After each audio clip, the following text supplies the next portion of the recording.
The Presidencies of the United States is a proud member of the Evergreen Podcast Network. The anxiety here is great for the final decision. The opposition increases with delay and predicts that it will terminate in vapor. This would produce on the one part a complete triumph, and on the other an overthrow. National decision and vigor would recover soon the lost ground, would fill the ranks of the army, and would supply the treasury. The wealth of the nation is at the command of the government. If 50 millions are wanted, it may be procured, as I conceive promptly, by various ways and means familiar to our financier. The nation can fund that or double the sum. Sure I am that it will be most strenuously opposed by British influence, through every channel, for to such means I have ever been the declared enemy. God's name be praised, that the southern and western states are uncontaminated, and that in this section the physical force of the Republicans, which would increase rapidly in case of a war, far exceeds that of our adversaries. By war we should be purified, as by fire. Elbridge Gerry to James Madison, 19th of May, 1812. The avenues to the public ear are closed against truth, and as to Congress, they are and have long been the tools of prejudice, faction, and power. It is a hopeless task to address oneself to them. I listen to the wisest of them, and to me their talk is as the talk of children. The die is cast, and the ruin of a nation is a chief price paid for bolstering up the consistency of a few of the most weak and worthless individuals in it. Representative John Randolph of Roanoke.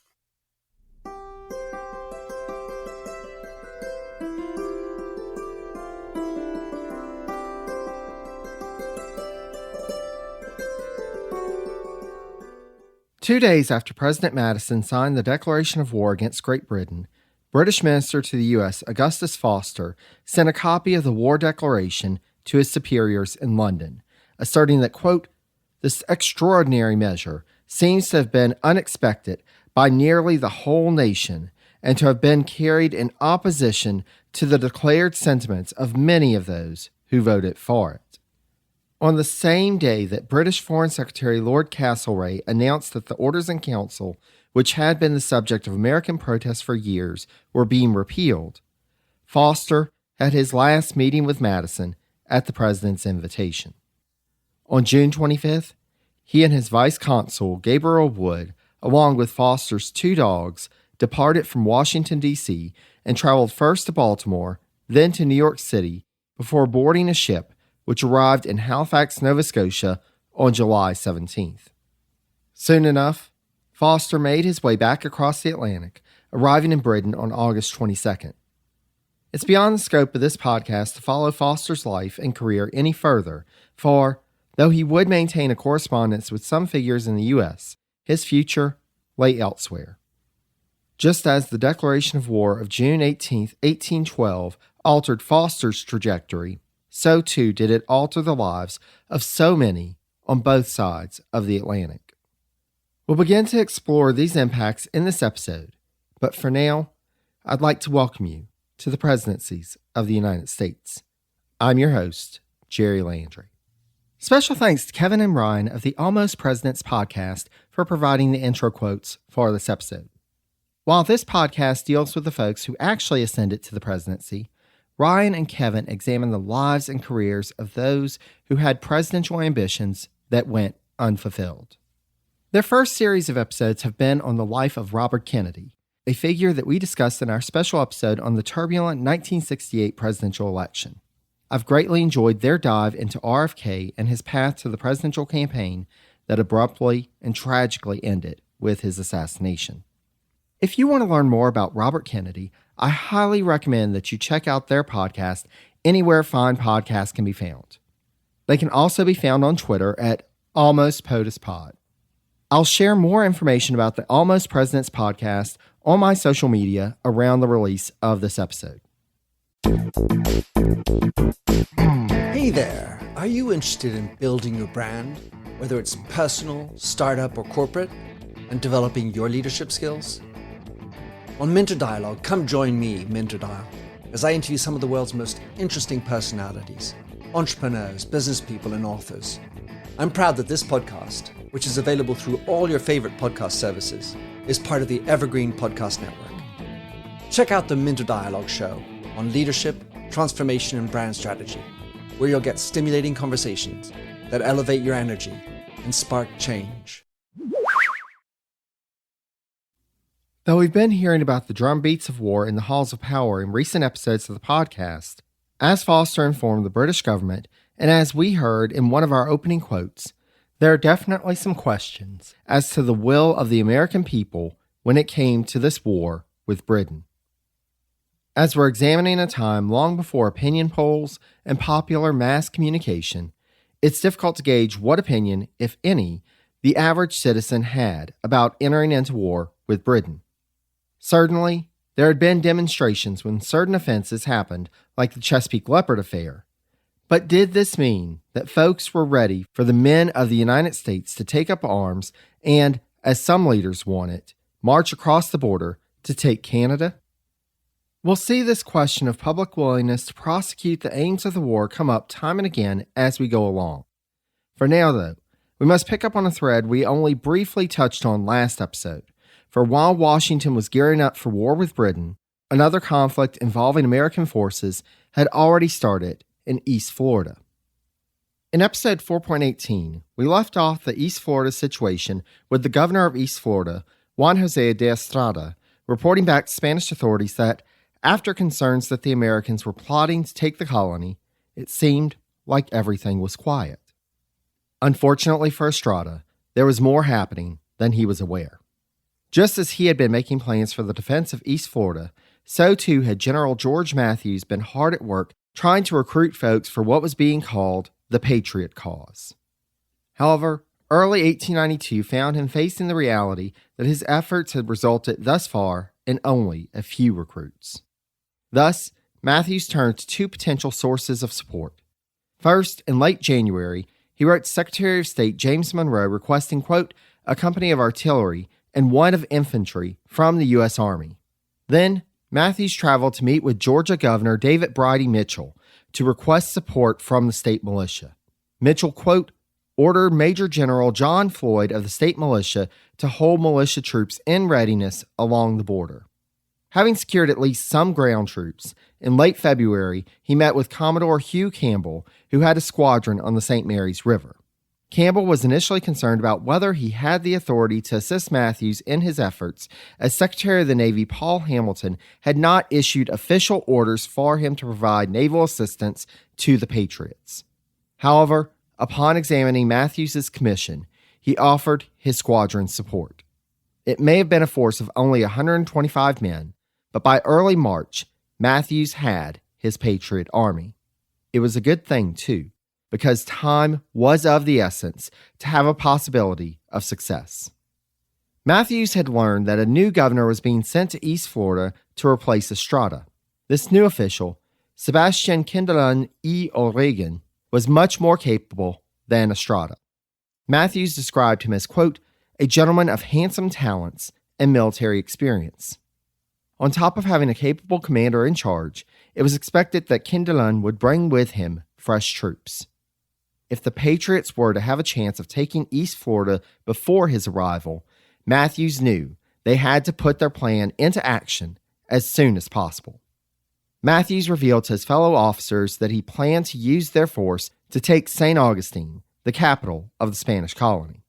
However, he found this plan being opposed by Major Jacinth Laval, the second-in-command of U.S. Army forces stationed at Point Peter that would be a part of the assault. Historian James Cusick noted that Matthews had deliberately left Laval out of the initial planning and that, quote, it would prove to be a costly mistake. Indeed, though he hadn't been included in Matthews' inner circle, he had heard enough to know that something had been going on behind his back. Again from Cusick, quote, the general's intrigues, far from being noble, struck the major, i.e. Laval, as dubious and mercenary. Cusick also makes the point that the involvement of two Jewish individuals in Matthews' planning may also have turned Laval against the plot, as he was quite anti-Semitic. For days, Laval and Matthews went back and forth, yelling, screaming, and threatening one another, with Laval refusing to authorize troops from Point Peter being involved in any attack on East Florida. Matthews had made a deadline of Monday, March 16th for the Patriot force to start their attack, and every day spent fighting with Laval without a resolution meant that one more day of preparation had been lost. While Matthews continued to sort out the situation on the U.S. side, John Houston McIntosh, the man who, as we discussed last episode, Matthews had chosen to be the public leader of the Patriot cause, traveled with 2 associates into East Florida to set up a quote-unquote makeshift camp on, quote, a modest table of land on the far bank of Bells River, just below the point where it forked from the St. Mary's River, which would be the initial Patriot headquarters in East Florida. If McIntosh and the Patriots were going to maintain the illusion of this being an internal rebellion against Spanish authority rather than an externally driven coup, they would need a call to action aimed at the residents of East Florida.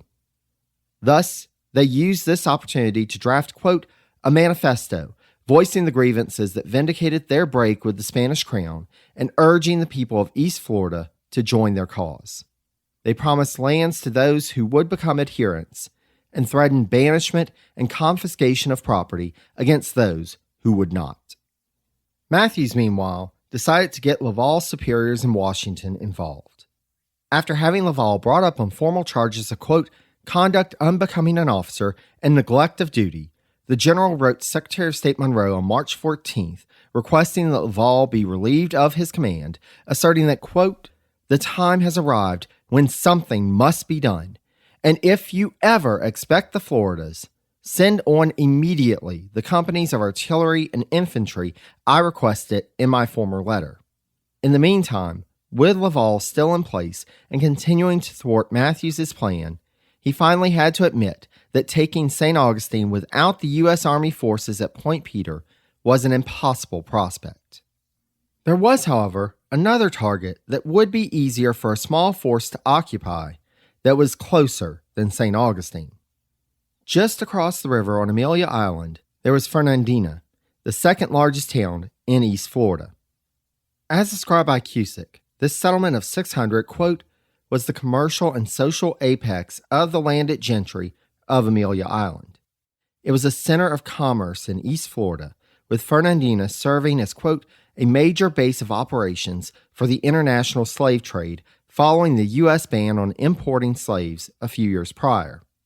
The military commandant at Fernandina, Don Justo Lopez, had been hearing rumors for a little bit, but on Saturday, March 14th, he got his first confirmed report, quote, that troops were coming across from Georgia, and that it appeared that John Houston McIntosh was the leader of these forces.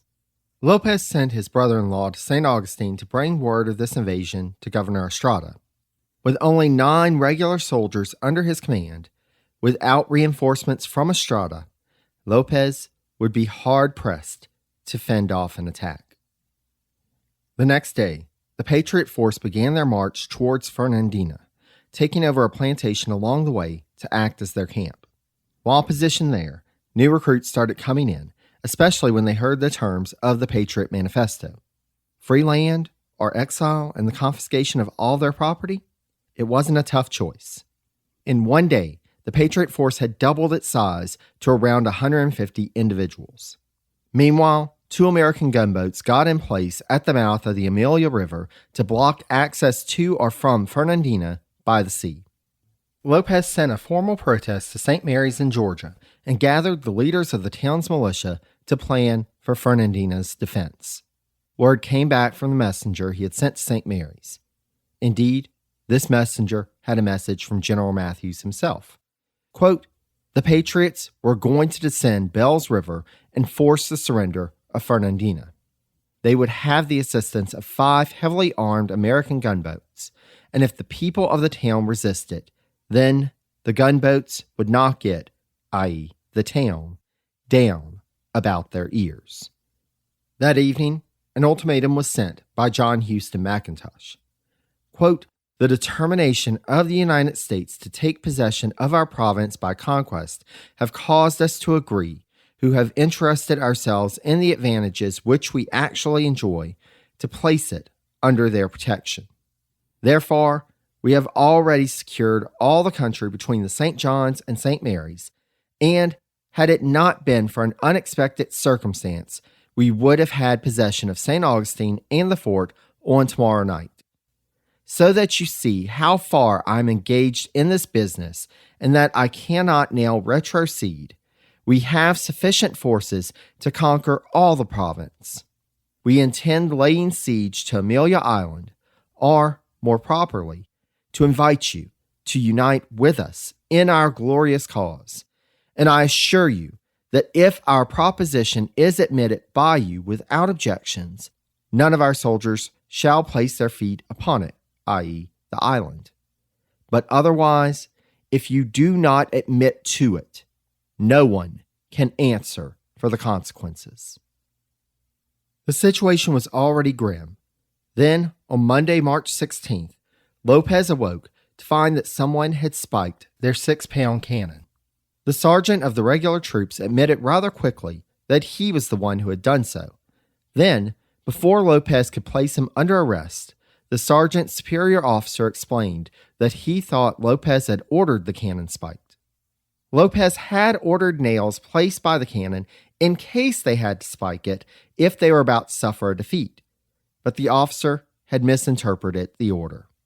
There was nothing for Lopez to do but to order their one remaining cannon be put in its place.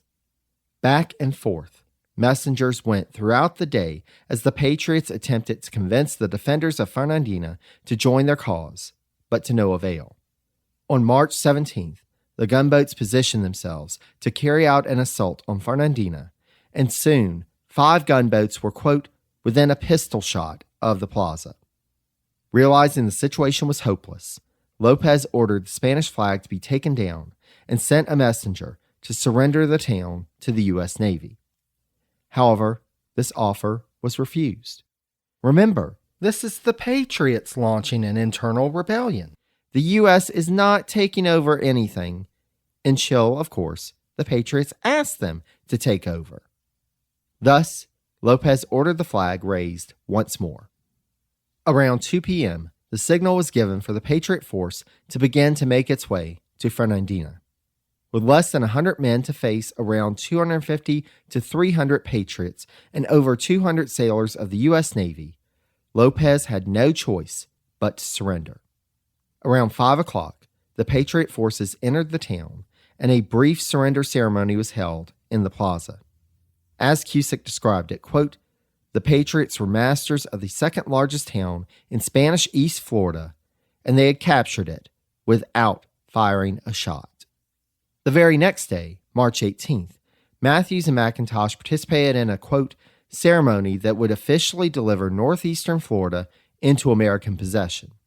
Rather than fully establishing an independent republic that would then request cession to the United States, as had been done in West Florida, Matthews had opted for an unapologetic land grab. He had no intention of stopping with Fernandina, however. In short order, the Patriot forces started marching south towards the Calford Ferry to cross the St. Johns River towards St. Augustine. The Spanish governor of East Florida, Juan José de Estrada, had little time to figure out a plan of action. As noted by historian James Cusick, quote, with only his regular troops and the town militia at his disposal, Estrada ruled out an attack on the rebels. The threats that Matthews and the Patriot force were making about seizing the property of folks who remained loyal to Spain, while at the same time offering, quote, up to 500 acres of land as a reward for signing up as a Patriot volunteer, turned numerous settlers along the St. Johns River to their cause. One of these new converts, shortly after joining the Patriots, quote, informed John Houston McIntosh that the Spaniards intended to arrest him and to confiscate his property. As noted by Cusick, quote, this news unsettled the planner.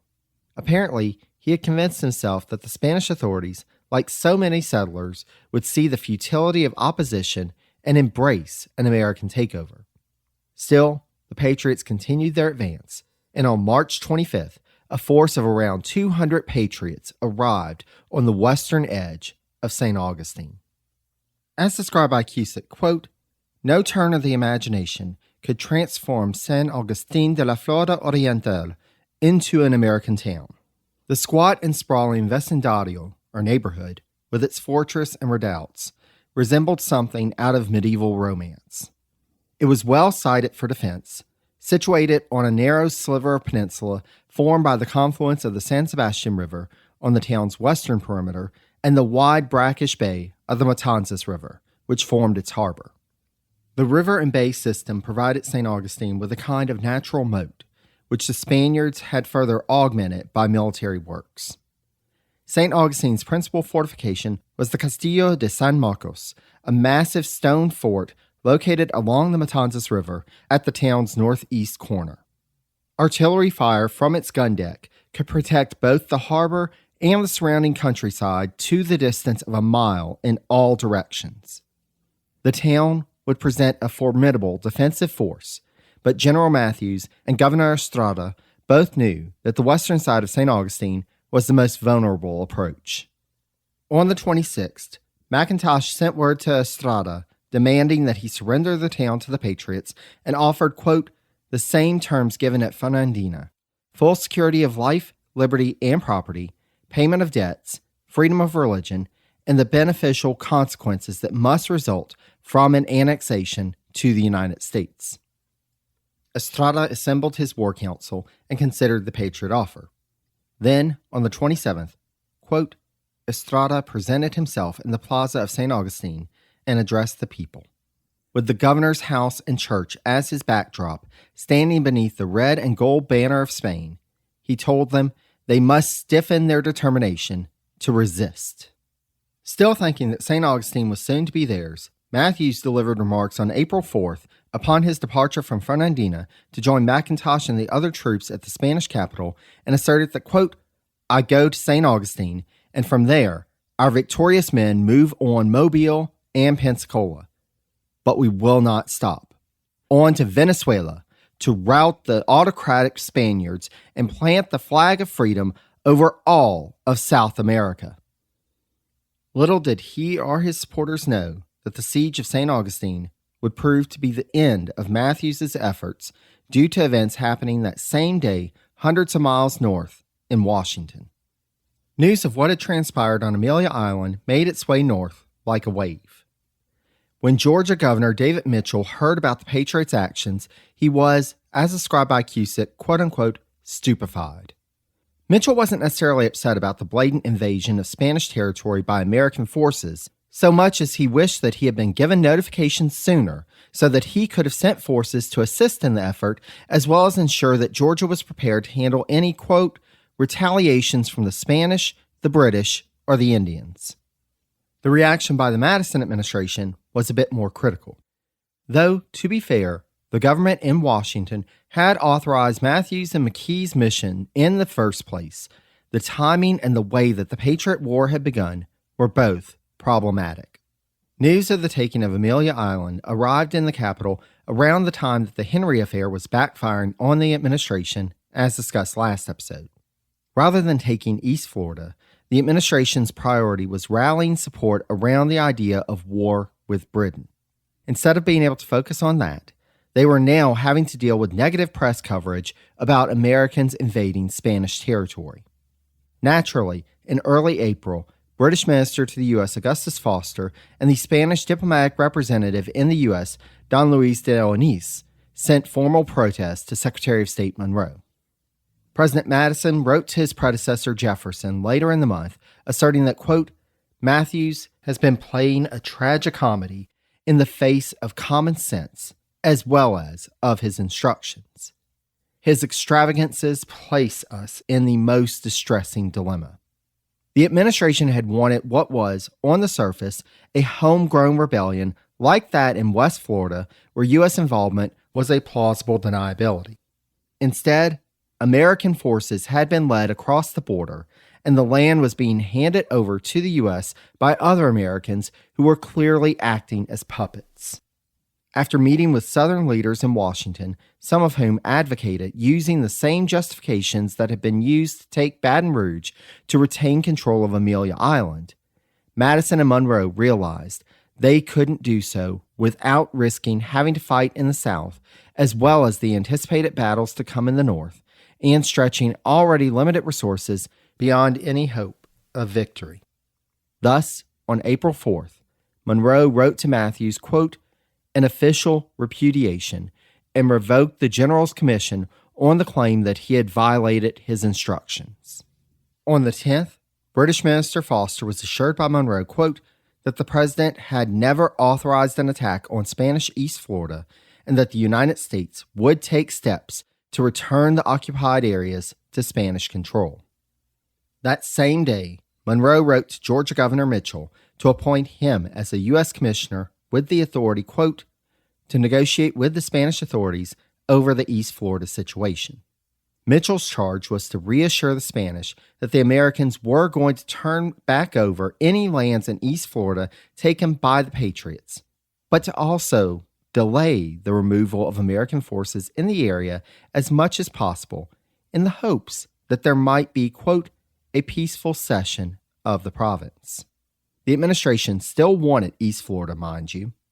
However, when we examine other events happening around the time leading up to the declaration of war against Great Britain, we'll get a better sense of why Madison and his chief advisors decided to decelerate on the drive to take Florida.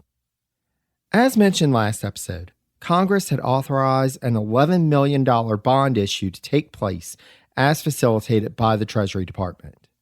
These bonds would be issued with a 6% interest, and it was hoped that this would help to meet Treasury Secretary Albert Gallatin's anticipated war-related expenses for the 1812 fiscal year. Gallatin was initially optimistic about the bond issue and even, quote, outlined a procedure for reducing subscriptions to the loan in the event that more than $11 million was committed. But this was a problem that Gallatin did not have to worry about. When the books were opened for the bond issue in early May, the Secretary was dismayed to find that only $6.12 million had been raised. Further, $1.61 million had been committed by state banks, quote, on special contract terms, which meant that the principal would need to be repaid after just 1, 2, or 5 years. With this initial failure, Gallatin had to start reaching out to bankers in key eastern cities, including Stephen Girard of Philadelphia, a wealthy merchant whose private bank had just opened that year, to begin to facilitate loans that would help the nation to prepare for funding a war effort. Meanwhile, in June, Congress gave the Treasury authorization to issue, quote, up to $5 million in Treasury notes, or one-year bonds that paid 5.4% interest, in order to try to make up the difference. Ultimately, only $3.54 million would be raised from these one-year notes, and the Treasury would be forced to reopen the bond issue to squeeze out any additional funding they could. Not an auspicious start. Meanwhile, Madison was pushing for establishing an infrastructure that could manage the war effort. On April 24th, he sent a special message to Congress requesting that 2 Assistant Secretary of War positions be created to boost up the bureaucracy that would be handling the recruitment, provisioning, and direction of a larger military force. However, Congress did not see this request in that light. Increasingly, there were questions being raised in the legislative halls about having a Secretary of War whose only military experience was serving as a surgeon and running a military hospital in the Revolutionary War, and a Secretary of the Navy who had absolutely no maritime experience of which to speak. As Representative John Randolph of Roanoke, Democratic Republican from Virginia, quipped during the debate over the Assistant Secretary positions, quote, I will say this much of the Secretary of War, that I do verily believe that he is at least as competent to the exercise of his duties as his colleague who presides over the Marine. Definitely not a compliment. Congress denied the request for the new offices as they were concerned that these would only prop up the ineffective Secretary of War William Eustis, while they wanted to force Madison's hand to find a new person to lead the War Department. Secretary of the Navy Paul Hamilton, meanwhile, had to deal with the protest of Captains William Bainbridge and Charles Stewart to the administration's initial plan to just hold, quote, the entire American fleet safe in port for the duration of the conflict with Britain. Why, you ask, would the government not want to make use of the Navy in the war effort? In part, it was due to the success of the Jeffersonian restructuring of the Navy to focus on coastal defense gunboats at the expense of ocean-going vessels. While they had a few frigates and seaworthy vessels at their disposal, the Madison administration knew that the American force paled in comparison to the Royal Navy, which was the undisputed champion of the seven seas at the time. American naval defeats would be demoralizing to the overall war effort. No, better to trust their abilities on land rather than risk the loss of ships at sea. However, when Bainbridge and Stuart heard of this, they set up a meeting with Secretary Hamilton in February 1812 and urged that the frigates be allowed to go to sea. They then asked for a meeting with President Madison, and after the meeting, Madison told them that, quote, "It is victories we want. If you give us victories and lose your ships afterwards, they can be replaced by others." This, however, meant that Secretary Hamilton had to actually develop a naval strategy for the war. Given his lack of maritime experience, Hamilton turned in late May to two acclaimed captains, Stephen Decatur and John Rodgers, to get their opinion on a proper strategy. There were a few options to consider.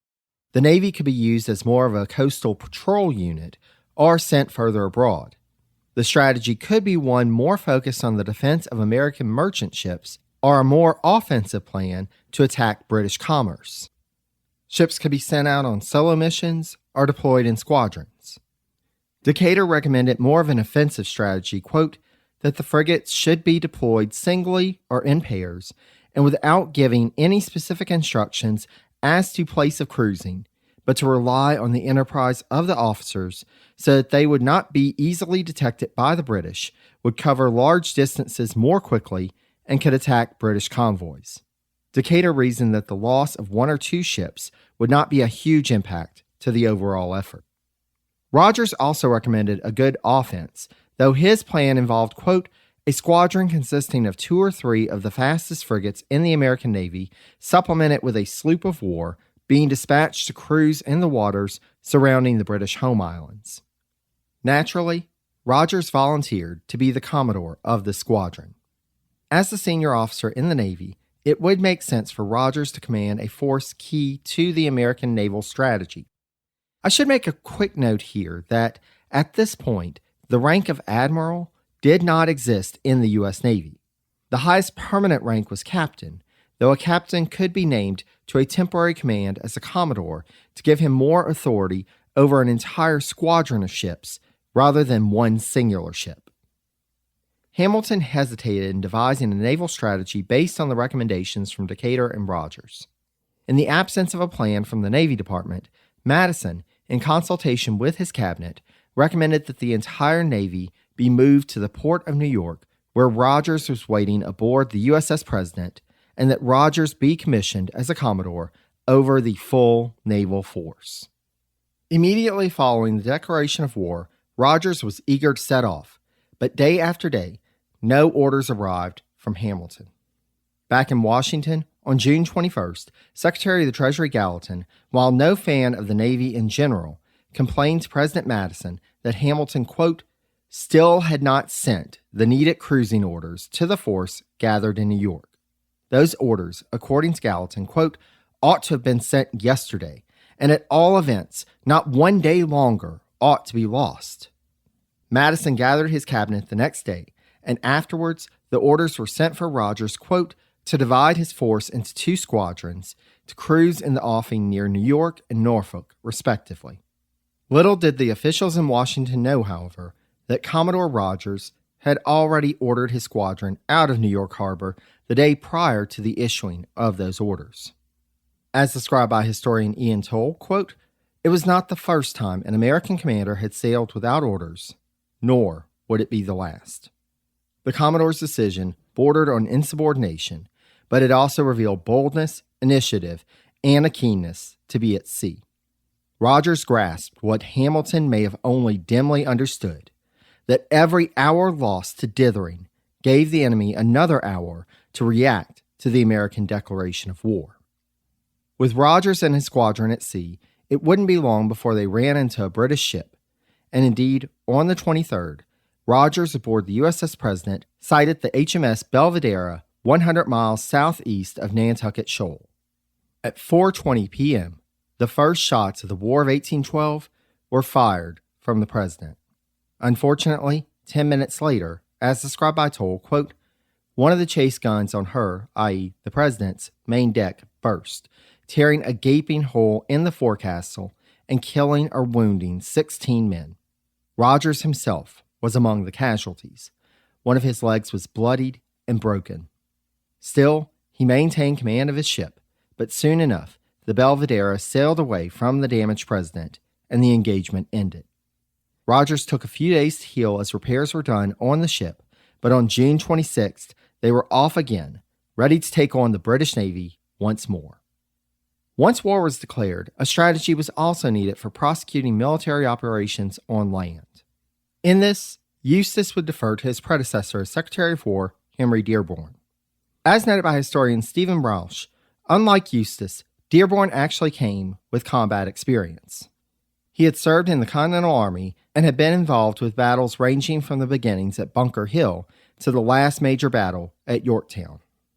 Though commissioned as a major general, Rausch notes that, quote, Dearborn lacked the statutory authority and the staff to fully oversee Army operations, and, like Eustis, he was overwhelmed by the crush of responsibilities incumbent with mobilizing and guiding the national war effort.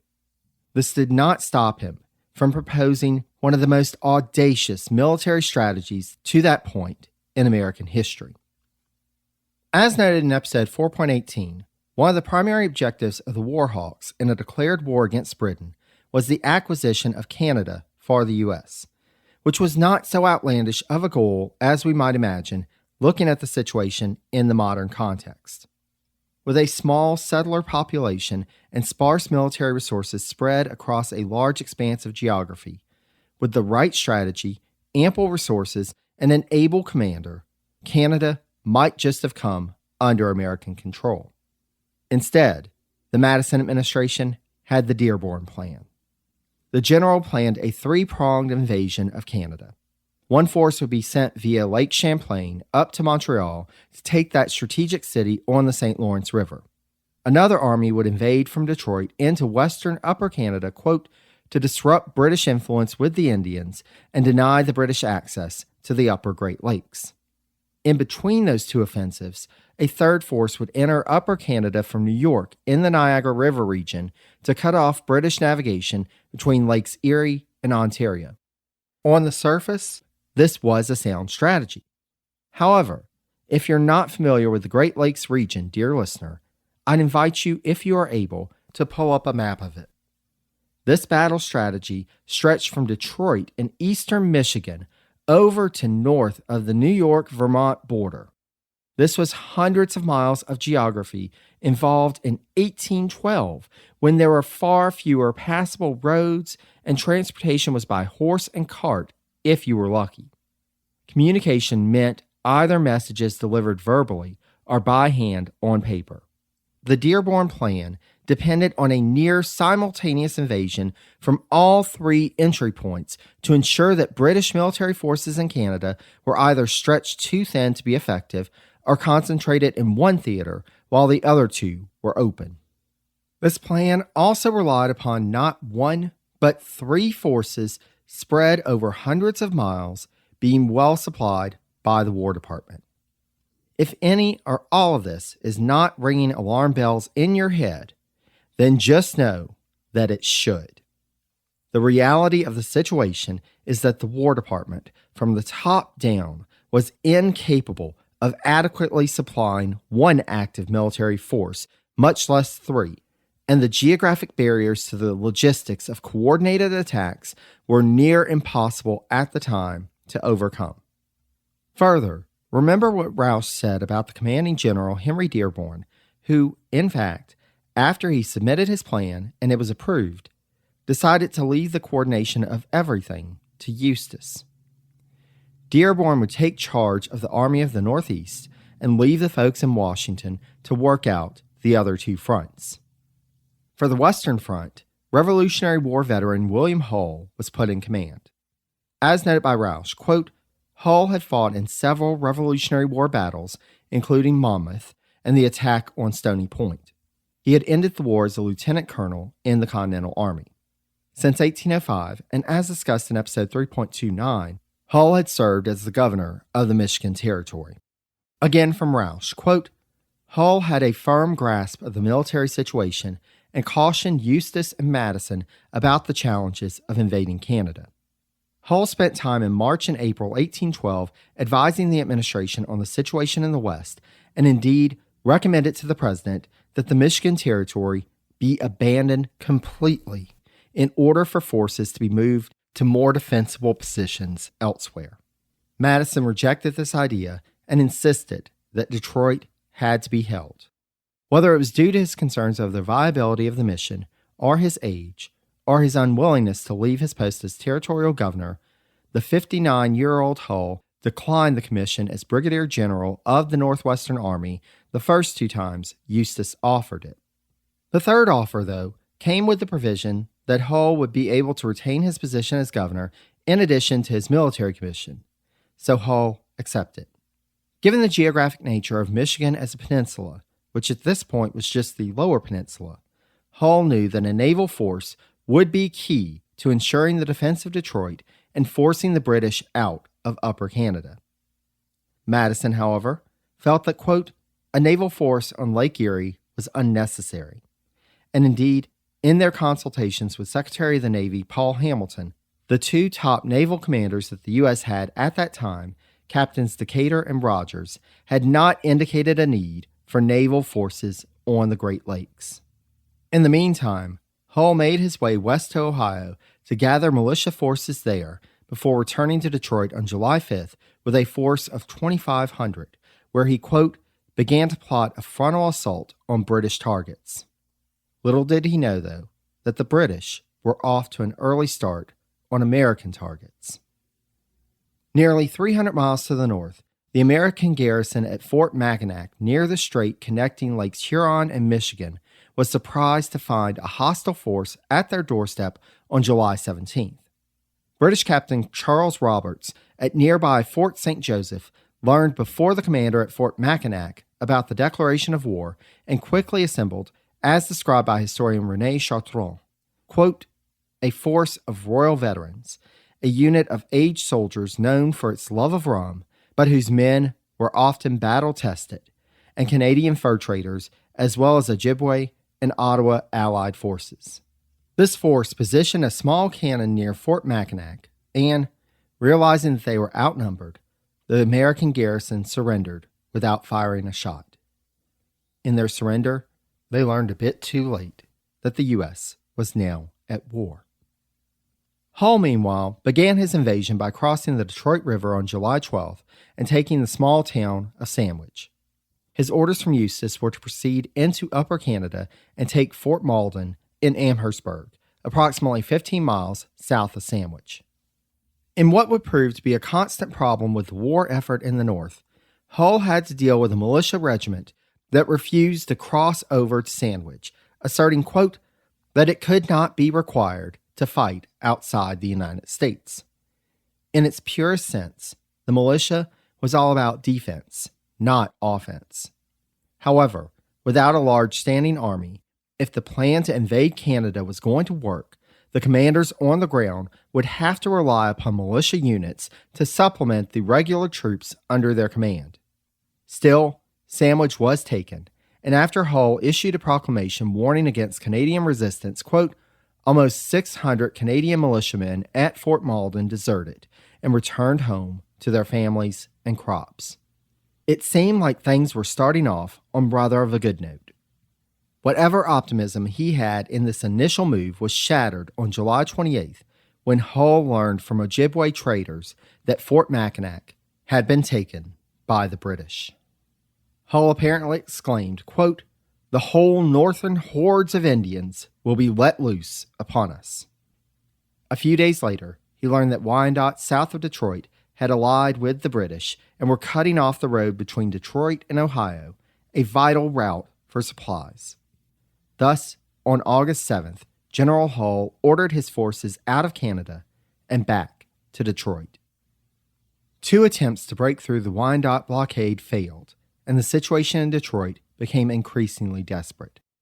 As noted by Rausch, quote, isolated and low on supplies, Hull desperately needed the rest of the U.S. Army to reduce the pressure on his beleaguered force by attacking other points of the British defensive system, just as envisioned in American strategy. That was the whole point of Dearborn's 3-pronged invasion: divide and conquer. If the other 2 forces sprung into action as they were supposed to, then the pressure on Hull would be relieved. They could likely force the road back open and escort into Detroit the waiting supply convoy on the other side of the Wyandotte blockade. Meanwhile, in the wake of the news from Fort Mackinac, General Hull had sent urgent orders westward to Fort Dearborn, an isolated frontier post on the southwestern shore of Lake Michigan, which is the location of the modern-day city of Chicago. The fort was to be evacuated, and the garrison was to proceed to Fort Wayne in the Indiana Territory to shore up defenses there. This force set out from Fort Dearborn along the lake shore on the morning of August 15th. However, a mile and a half past the Chicago River, a force of around 400 Potawatomi attacked, and despite the Americans agreeing to surrender if there would be no further killing, the Potawatomi proceeded to kill the rest of the party.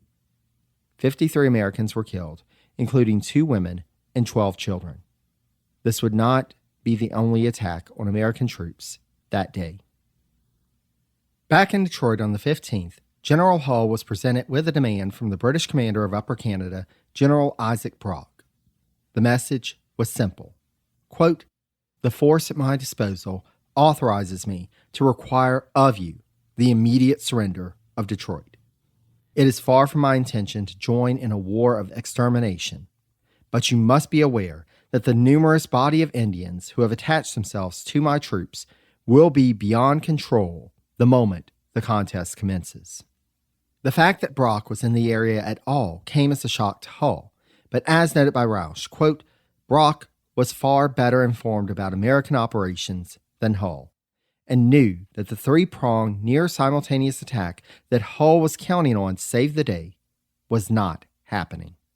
Thus, he used the Great Lakes waterways, which the British controlled, to transport 300 troops to the Detroit area to deal conclusively with one of the 3 anticipated fronts of the war.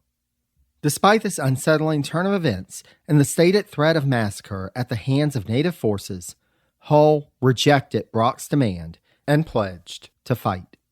Receiving Hull's reply, quote, Brock ordered his artillery to fire on Fort Detroit from the Canadian side of the Detroit River, and soon 2 British warships joined in.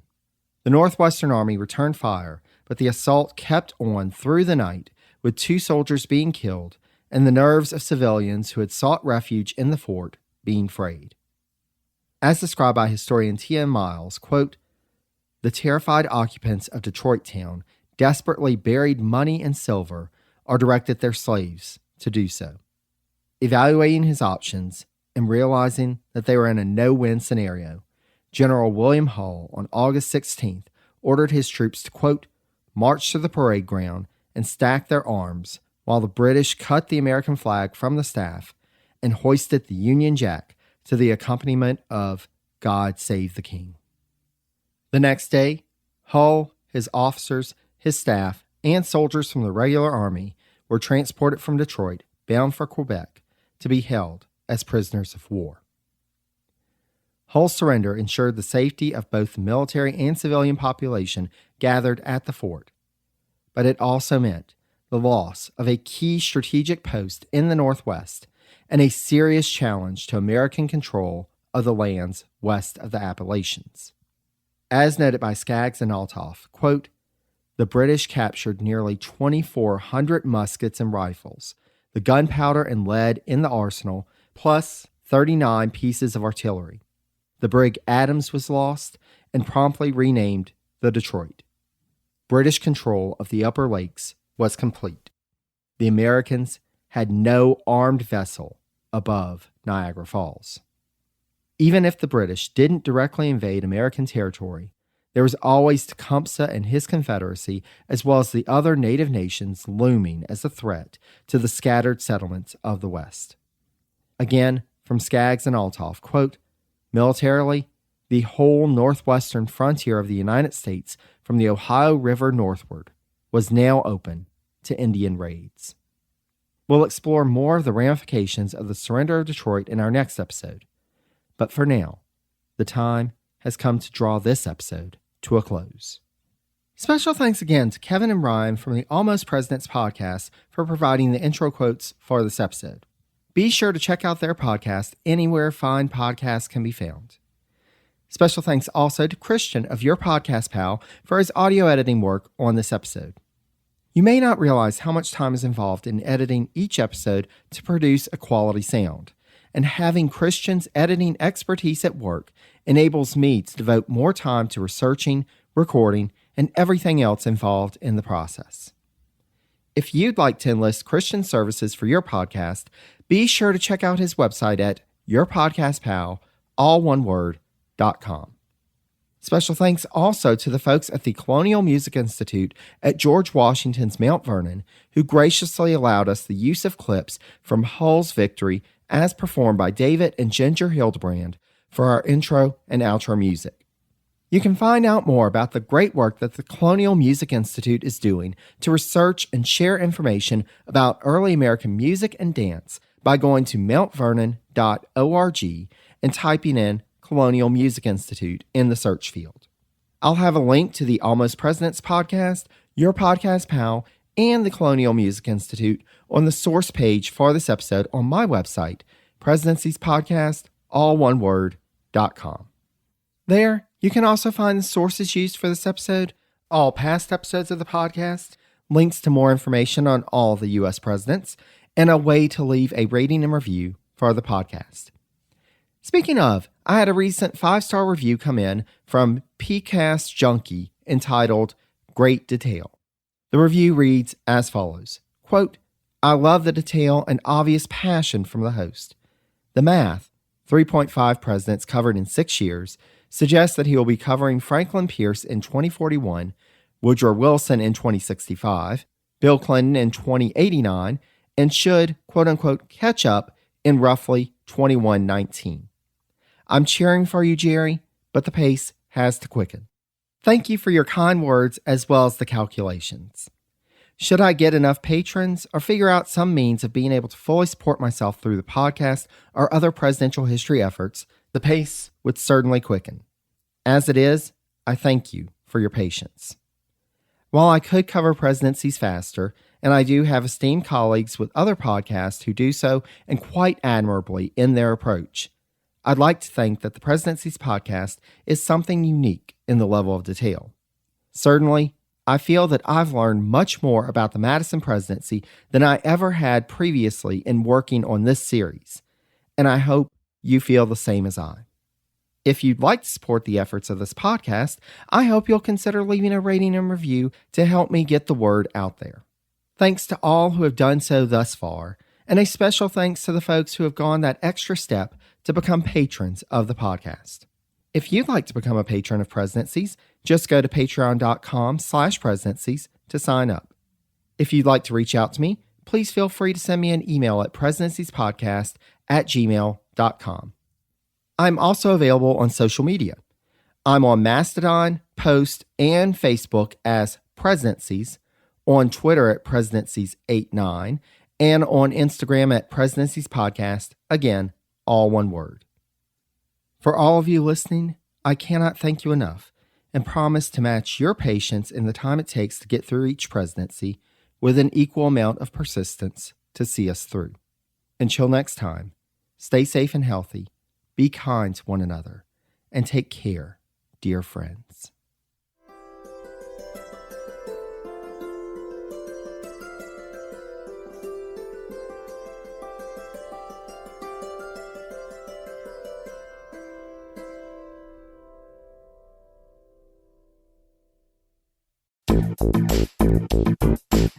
Hey there! Are you interested in building your brand, whether it's personal, startup, or corporate, and developing your leadership skills?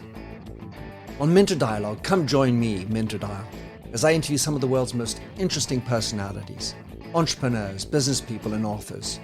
I'm proud that this podcast, which is available through all your favorite podcast services, is part of the Evergreen Podcast Network.